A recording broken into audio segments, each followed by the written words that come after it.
दाऊद की grand mother बनना ये अपने आप नहीं हुआ था, ये उसका डिसीजन था कि मैं अपनी बूढ़ी सास को नहीं छोड़ूंगी, क्योंकि मुझे वापिस जाके यहोवा की आराधना करना नसीब नहीं होगा। ये उसका क्या था? अपना एक डिसीजन, अपना एक फैसला, जिसने परमेश्वर के बीच में उसको जोड़ के रखा और यीशु मसीह की ब्लड लाइन में उसे जोड़ दिया। आज भी जब अब्राहम से लेके या आदम से लेके यीशु मसीह तक जब पीढ़ियों का वर्णन किया जाता है, कभी 42 पीढ़ियों का, कभी जब आप उसके माता के पिता के पिता की वर्णन को देखते हैं तो उसमें रूत का जिक्र है, रूत के हस्बैंड का जिक्र है। मरियम आसमान से उतरी हुई फरिश्ती नहीं थी, बाइबल कहती है इसी धरती पे जीने वाली थी। और उसने कहा था, जब परमेश्वर ने उसको बोला था कि मैंने तुझे चुनता हूं इकलौते यीशु मसीह को पैदा करने के लिए और तू गर्भवती होगी, तो बाइबल कहती है उसने कहा था परमेश्वर ने अपनी दासी की दीनता के ऊपर क्या की है? दृष्टि की है। आज लोगों के पास बहाने हैं, हाँ है कि नहीं? कोई गरीब है इसलिए अपनी गरीबी में ब्लू फिल्में देख रहे हैं, क्योंकि उसे निराशा है, मैं अमीर क्यों नहीं हूं, मैं ऑस्ट्रेलियन क्यों नहीं हूं, मैं कैनेडियन क्यों नहीं हूं, मेरा वीजा क्यों नहीं लगा। बाइबल कहती है जब यीशु मसीह पैदा हुए तो इजराइल की व्यवस्था के अनुसार उन्होंने अपने पहलौठे बच्चे को छुड़ाने के लिए एक जानवर लेके जाना था, और उनके पास अगर पैसा ना हो तो परमेश्वर ने कहा था तुम बड़ा जानवर मत लेके जाना, तुम कबूतर को ले जाना और उसके बदले अपने पहलौठों को छुड़ाना। और बाइबल कहती है मरियम और उसका हस्बैंड जो थे वो कबूतरों का जोड़ा लेके गए थे, उनके पास इतना पैसा भी नहीं था। पैसा ना होने के बावजूद भी परमेश्वर के साथ वो फेथफुल थे, वफादार थे, और परमेश्वर ने इतने बड़े काम के लिए उन्हें चुना। अगर आप अपनी लाइफ में इंतजार करोगे कि परमेश्वर पहले गवाही दे तो मैं पवित्रताई में चलूं, या मैं नशा छोड़ दूं, या मैं गलत काम करना छोड़ दूं, तो आप कहीं और बैठे हो, आप परमेश्वर के राज्य में नहीं हो। उन्होंने पहले डिसीजन लिया। परमेश्वर ने नहीं कहा रूथ अगर तू डिसीजन ले तो मैं तेरे आने वाले टाइम में तुझे एक अच्छा पति दूंगा, तेरे दुखों को दूर कर दूंगा।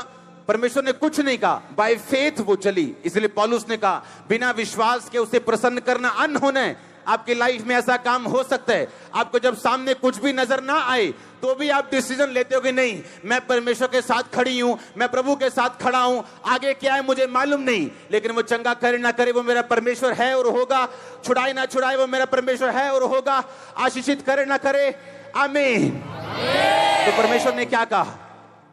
परमेश्वर ने किसी को भी बिना गवाही के नहीं रहने दिया। मरियम को नहीं रहने दिया, रूथ को नहीं रहने दिया, किसी को भी रहने नहीं दिया। बाइबल कहती है जो मरियम की रिश्तेदार थी अलीशिबा, लिखा अपने बुढ़ापे तक बांझ रही, इसलिए नहीं कि वो पापी थे। बाइबल कहती परमेश्वर की आज्ञाओं और विधियों पर वो निर्दोष चलने वाले थे।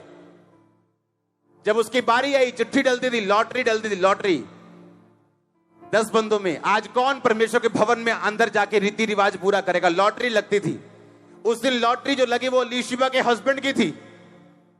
वो कह सकता था कि मुझे क्या फायदा हुआ निर्दोष चलने का, क्योंकि अभी तक मेरे पास एक बेबी नहीं। आज का विश्वासी होता तो वहां लॉटरी के टाइम वहां होता भी ना, पता लगे चक्कर के थे और बियर पी के बैठे हैं साइड देखे थे। आज दुखी सिगा हो, क्योंकि किसी ने ताना मार देता कि तेरे होया तो है नहीं कुछ, तू प्रेयर भी करता है, बाइबल भी पढ़े, तेरे होया तो है नहीं कुछ, इस करके निराश सिगा बियर पी के साइड से बैठा आज। पर बाइबल कहती वो अभी भी परमेश्वर के घर में सेवा करने के लिए मौजूद था। हालेलुया।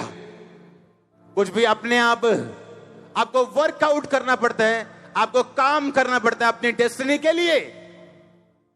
इस बाइबल जो मेरे हाथ में पकड़ी, इसके पीछे प्रेयर पॉइंट्स लिखे हुए हैं,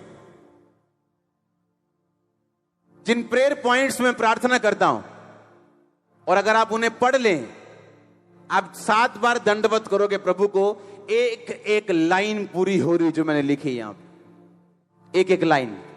और कम से कम 75 प्रेयर पॉइंट होंगे, 75 विषय होंगे। 75 में भी एक एक लाइन में 2-2 विषय हैं। आपके लिए प्रार्थना इसमें है, आपकी गाड़ियों के लिए इसमें है, आपके फाइनेंस के लिए इसमें है, एवरीथिंग इसमें है। हालेलुया।